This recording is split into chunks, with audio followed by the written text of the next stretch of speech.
श्रीराम जय गोमाता।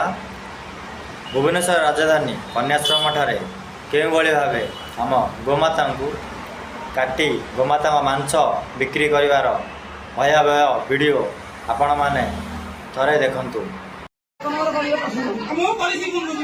कॉल कर पुलिस कॉल ना आगे सीएम को कॉल कर तो बहुत बिया सीएम को कॉल करे कर ना आगे तो ताली बाहर कर बात खेलो जल्दी गेट खोल लाइट कर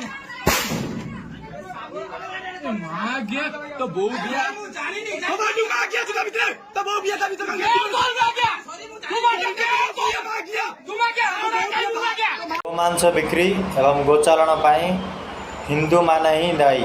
ठारू गोमातार छुआ को अलगा करी ता क्षीर समस्त हिंदू पी सारिबा परे गोमाता को कंसेई हाथ में टेकी दौरान जो कंसेई माने बाहर राज्य को गोमाता को चालाण करुँच एवं ओडिशार बहुत जगार देखा मिलूँ जे गोचालाण होउछि एवं गोमाता मांस बिक्री भी होउछि।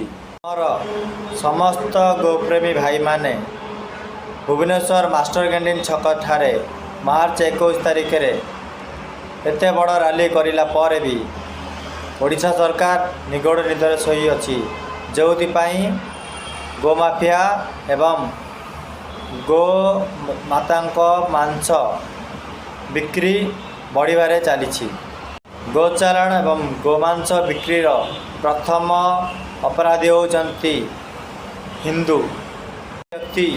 गोमाता को ठारू क्षीर खाई सारिबा परे कंसेई हाथ को टेकी दिए सेहीपरि हिंदू गोचालाण एवं गोमांस बिक्री पाई दायी।